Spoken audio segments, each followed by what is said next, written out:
Yo, what is going on, guys? It is Jonathan back again with the weekly scuffle. And today I'm talking about Gervonta Davis versus Romero finally being reinstated for May 28th.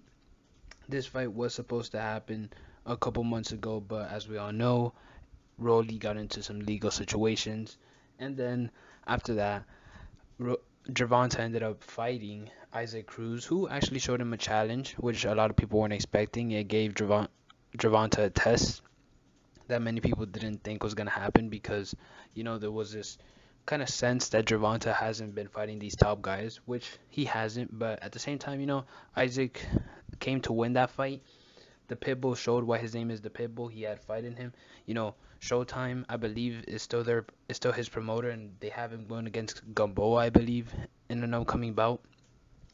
So, they clearly believe in Isaac as a prospect, and I think he was a good fight for Gervonta. But I think that also shows Gervonta isn't, a god. He's not the top of the line. There's still some rough around the edges. And yes, he is a knockout artist. He's got that knockout power, and he's a great boxer. But at the same time, I really would love to see how he faces these other top guys. Devin Haney, I feel like that's an interesting one because skill-wise, I feel like Devin Haney outclasses almost everybody in the lightweight division barring Lomachenko. I think Lomachenko at his best is definitely.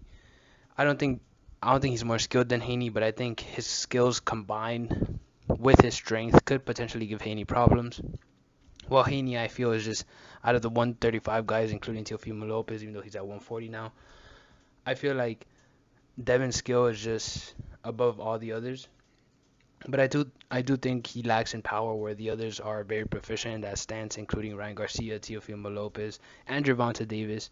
While you still have Vasily Lomachenko, who he's still skilled, one of the pound for pound greats. If you still would consider him that, I think he definitely has that opportunity if he does get the George Kambosos fight. And then you have the unified champion George Kambosos, which is a very interesting thing of what would happen next.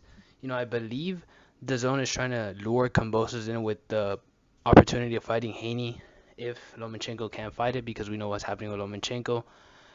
And then after that, fighting Ryan Garcia, which would give him a big payday. And if Kambosos could beat both of them, that would skyrocket Kambosos' stardom. He'd be undisputed.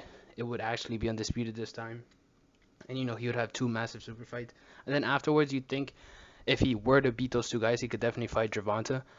But at the same time, Tank has a new test ahead of him. None other than Rolly Romero, the guy who was trying to make a whole lot of people bet their houses, bet their life savings on himself, and become broke because I don't think he has any chance in hell to win this fight. Honestly, I think Rolly might be actually betting against himself, which is why he's telling everybody to bet on him so he could get more money for this fight. But we'll never really know.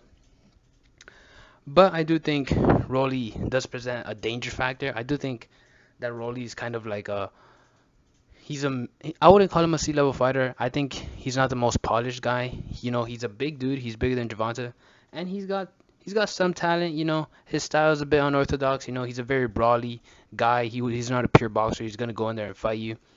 And I think this is a good test for Gervonta. It's another big name, but it's not one of those big guys. But I've said it before. I think Rolly's just basically a stepping stone. A decently big name, who I personally believe will just get beat up by all these other guys. I think eventually Rolly will fight Devin, he'll fight Ryan, even George Kambosos, he'll fight Teofimo, and he'll get beat by all of them. But at the same time, no shame in that. Some people just aren't at the top of their class. But with all that being said, I think Gervonta should win this by KO. But I'm not gonna rule Rolly completely out. He does have power. He is wild. So who knows? Maybe he could catch Gervonta, but at the same time, I just don't see that happening. And I got Gervonta by KO, probably in the 7th or 8th round. But with all that being said, we'll see how this plays out and see you all next time. Peace.